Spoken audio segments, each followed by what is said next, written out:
Commitment means being faithful or dedicated to something, regardless of how you're feeling.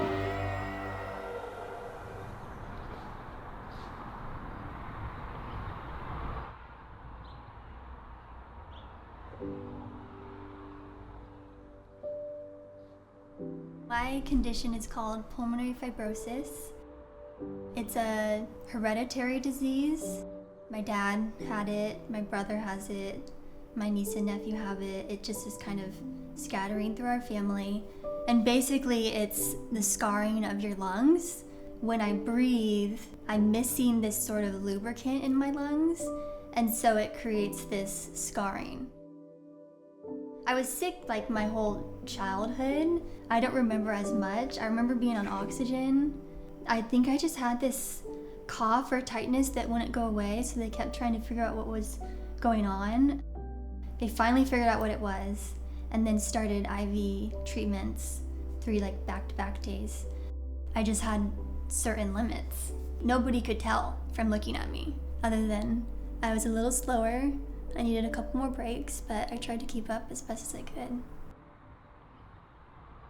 One morning, it was super early. I come out of the driveway and see this other person coming out of the driveway.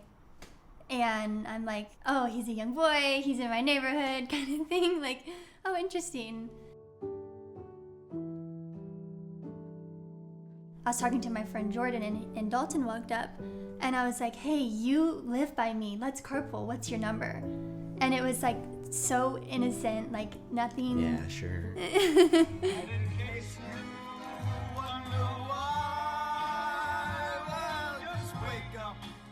But then as the year went on and we started carpooling, we became like really good friends.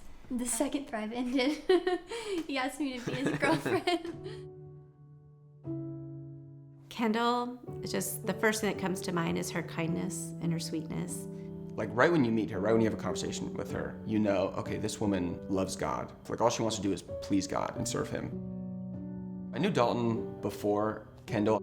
He's one of the most committed people you've ever met. I remember looking to him like I could glean wisdom from Dalton because he was just so self-disciplined and such a sharp young man, and I was always so impressed with him. But there's certain relationships, certain couples that when they get together, everyone's like, yeah, that'll probably work out. With Dalton and Kendal, it was pretty much like, yeah, that makes sense. That'll happen and that'll work out. I known her dad had the disease, and I know there were some complications with that. But when we first started dating, like every month she'd have her treatment, she'd be like, I'm going to the doctor's.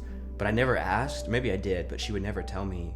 I said for the first month, I'm not gonna tell him because I don't want him to have this idea or opinion of me. I want him to see me for who I am and get to know me before he has to think about any of these things down the line. And she told me and was like, it's what my dad had. There's no really way to cure it. You can't cure it. You can kind of prolong it, but there's not like a treatment. I think they were at a crossroads where it was either they were going to break up or he was going to propose. When Dalton first proposed to Kendal, my immediate response was, awesome, sounds good. On the inside, it was a longer process of just questions coming up like, all right, this is a really big commitment. You're choosing a certain lifestyle, like you know she's gonna have to get a transplant soon. You know that means moving and being in the hospitals a lot and a lot of medical bills and all that stuff. And so I remember in my conversation with Dalton, I just looked at him and I said, it's not just a commitment, it's a calling. God has to call you to it. You're gonna be ministering to her in a way that not every husband has to minister to his wife. And I remember just the expression on his face when I said that, like I think something clicked inside his mind where he was just like, yes, that was something he knew he was willing and able to take on. I got Sadie as a Christmas gift from my parents sophomore year of high school. She's not a support dog, but she is a support dog, and she's just been there for us when we want to cry or we want to be excited, you know? When I'm sad or she's sad, like she'll come out of the room. If she's crying or I'm crying, she'll come in and just like lay her head on our lap, or if we're excited, she's all excited. Yeah. And it's just so fun to share that.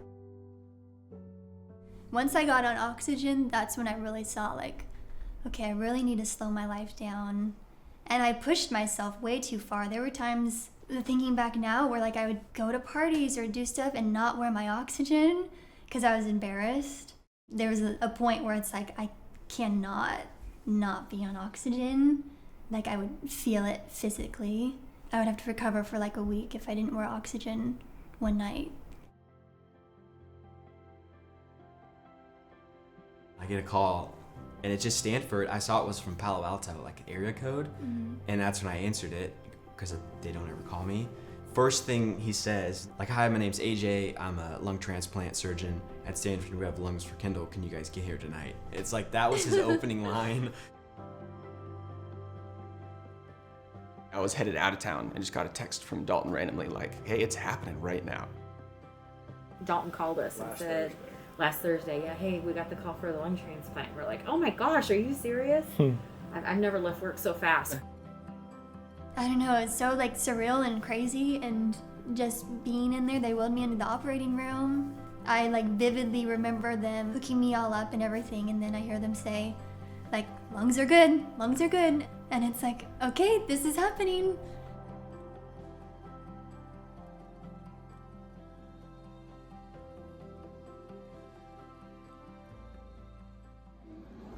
It's going.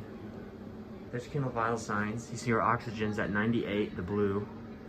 She has no oxygen on. She hasn't worn it in a couple days. There's her cute little walker that she gets to go home with. I call it Fireball. You named it? Yeah, because it's maroon, so Fireball. The post-op after transplant, you know, everybody's journey is different. I think mine came with a lot of things that I didn't expect. With the tubing that they insert, my vocal cord or something got messed up, so I didn't really have a voice. And then my next hurdle was I couldn't eat. Basically, her stomach's not emptying food Digesting, right. right? Yeah. I just had a lot of hallucinations. It was just like my mind was not there. And it went on for so long, like a week. And every morning I'd talk to the doctors, you know, this is going on. And they'd be like, oh, that's the delirium. Like, we see it all the time.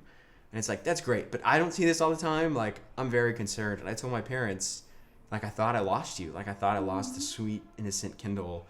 We didn't have to take the phone call on Thursday. We could have said no to the lungs, like, blaming all this stuff, like, on myself for not, I guess, being your advocate. All these problems have been everything other than the lungs, which is great. Like, the lungs are fine. Thank God. Every other problem is like these peripheral things that we just didn't expect. So that's, I think, that's been really hard. Dalton, he'll be there at her bedside no matter what. But the inverse of that is equally true. If it was Dalton with the health condition, if he was the one in the hospital bed, Kendal would be right there every single day. The way they're walking through this so faithfully and in such a strong commitment to one another, they're exemplifying the gospel.